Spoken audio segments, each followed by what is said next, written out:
शरिया और हजरत अमीर शरीयत के एक आवाज पे आपने गांधी मैदान को भर दिया। आज मुबारक हो आपको। चुनाव में लगभग 100 दिन बाकी है।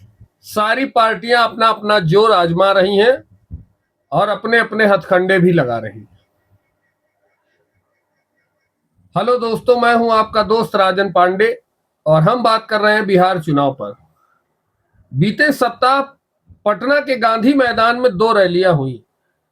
पहली रैली की राजद के तेजस्वी यादव ने, जो कि इस्लाम शरिया के नेतृत्व में यह रैली की गई थी और इसमें वक्फ कानून को बिहार में न लागू करने की चुनौती देते हुए तेजस्वी यादव जी नजर आए। कुछ लोगों ने तो यहां तक बात उठाई मंच से कि देश में शरिया का कानून लागू होगा जिस दिन हम चाहेंगे। पूरे मैदान में टोपी वालों का जमावड़ा नजर आया।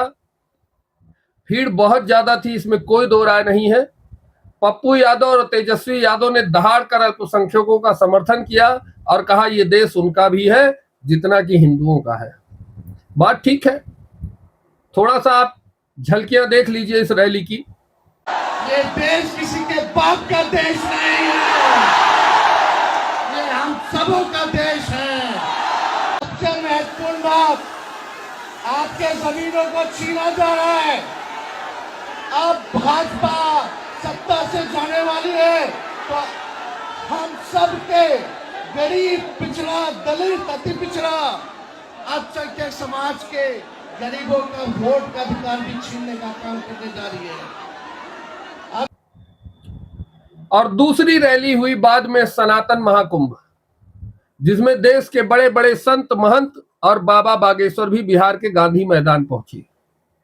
और वहां से बाबा बागेश्वर ने क्या कहा, बिहार की जनता को क्या संदेश दिया, वो भी सुन लीजिए। कहीं भाषावाद की लड़ाई चल रही, कहीं क्षेत्रवाद की लड़ाई चल रही, कहीं जातिवाद की लड़ाई चल रही। हमारी एक ही प्रार्थना है, हिंदुओं को घटने मत देना, हिंदुओं को कटने मत देना।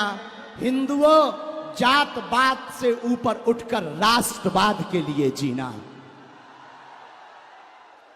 यदि राष्ट्रवाद के लिए नहीं जियोगे तो इस देश को बहुत सी ताकतें गजवाए हिंद बनाना चाहती हैं। और बिहार के पागलों, हमारा एक ही सपना है, भगवाए हिंद होना चाहिए। अगर हुआ मेरे धर्म पर घात तो मैं प्रतिघात करूंगा, क्योंकि मैं हिंदू हूं, सिर्फ हिंदुत्व की बात करूंगा। दोनों वीडियो देखने के बाद आपको क्या समझ में आ रहा है?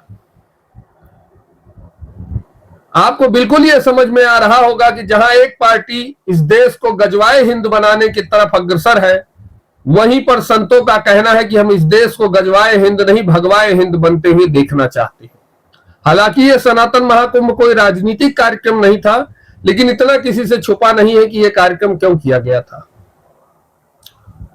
तेजस्वी यादव जी कहते हैं कि यह देश जितना हिंदुओं का है उतना मुसलमानों का है, क्योंकि आजादी की लड़ाई में उन्होंने भी लड़ाई लड़ी है, अशफाक उल्लाह खान जैसे तमाम लोगों ने। बात बिल्कुल ठीक है, लेकिन मैं एक बात पूछना चाहता हूं कि अगर भारत जितना हिंदुओं का है उतना मुसलमानों का है, तो पाकिस्तान आखिर जितना मुसलमानों का है उतना हिंदुओं का क्यों नहीं है? क्योंकि आजादी की लड़ाई में तो पाकिस्तान भारत का हिस्सा हुआ करता था, और जब मुसलमानों के नाम पर हमने पाकिस्तान नाम का एक देश बांट दिया और उनको उनका हिस्सा दे दिया, तो फिर हिंदुस्तान पर उनका अधिकार कैसे है? फिर भी तुम यहां रहते हो, हम कुछ नहीं कहते, भाईचारा निभाते हैं, लेकिन अगर तुम ये चाहोगे कि ये देश में गजवाए हिंद बनेगा तो यह असंभव है। मैं बिहार की जनता से अपील करना चाहता हूं, वहां के रहने वाले हिंदू जनमानस से अपील करना चाहता हूं, चाहे वो जिस भी बिरादरी के हैं, कि अभी भी समय है, आप जाग जाओ, हिंदू बनकर जिंदा रहो। ठीक है, कोई बाबा साहब को मानेगा, कोई यादव है तो श्री कृष्ण को मानेगा, कोई क्षत्रिय है श्री राम को मानेगा, कोई ब्राह्मण है परशुराम को मानेगा, लेकिन सब हिंदू हैं। जब इस देश में हिंदुओं का शासन होगा, हिंदुओं का अधिकार होगा, तभी तुम सबका अपना अपना ये प्रोपोगंडा चल सकता है। लेकिन अगर ये देश गजवाए हिंद बना तो सबसे पहले जो जाति, जो बिरादरी इसकी चपेट में आती है वो दलित ही होते हैं। इसलिए विशेषकर दलितों को यह बात समझनी होगी कि आपके सर पर छत कब आई? जब इस देश में मोदी सरकार आई। आपके पेट में अनाज कब से है? जब से इस देश में मोदी की सरकार है। बिहार का चुनाव बहुत नजदीक है। तरह तरह से लोगों को बरगलाने का प्रयास किया जा रहा है, लेकिन सही है कि यह रैली तेजस्वी यादव जी की वायरल हुई और लोगों को यह समझने में आसानी होगी कि आखिर तेजस्वी यादव क्या चाहते हैं। पूरी रैली में सिर्फ टोपियां ही नजर आ रही थी। मंच पर सिर्फ टोपी वाले ही बैठे थे। कोई अगड़ी जात का, कोई पिछड़ी जात का, कोई दलित को, किसी को वहां सम्मान नहीं मिला। सिर्फ मुसलमानों की वो रैली थी। और वहां से आप दहाड़ कर कहते हो कि वक्फ का कानून हम बिहार में लागू नहीं होने देंगे अपने जीते जी। क्यों नहीं लागू होने दोगे? इस देश की जमीनें क्या वक्फ के लिए बनी है? ये हिंदुस्तान क्या अगर हिंदुओं के बाप का देश नहीं तो क्या वक्फ और सरिया वालों के बाप का देश है? मित्रों, बहुत सावधान रहने की जरूरत है। मैं बिहार वालों से कहना चाहता हूं और जो ये वीडियो देख रहे हैं उनसे कहना चाहता हूं, इस वीडियो को शेयर करिए, बिहार वालों तक पहुंचाइए। उनको ये बात समझ में आनी चाहिए कि अगर हिंदू का शासन होगा तो हो सकता है थोड़ी महंगाई झेलनी पड़ जाए, हो सकता है थोड़े छोटे मोटे कष्ट हो, लेकिन आपका जीवन, आपका धर्म हमेशा बचा रहेगा,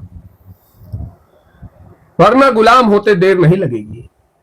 ऐसा ना हो कि बंगाल के सटा हुआ बिहार राज्य है वो भी बंगाल की स्थिति में आ जाए। अगर आप ऐसा नहीं चाहते हैं तो इन तेजस्वी यादव को जवाब देने का मौका है।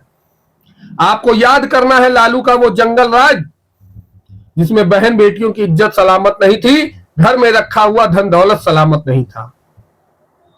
इनकी शादियों में सारी सरकारी संपत्तियों का प्रयोग हुआ करता था और बिहार को ये अपने बाप का राज समझते थे।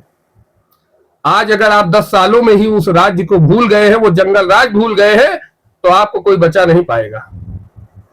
मित्रों, इन 2 रैलियों को बकायदा देखिए और फिर आप बताइए और सोचिए कि आपको क्या करना है, वोट किसे देना है। जय श्री राम, जय हिंद, वंदे मातरम।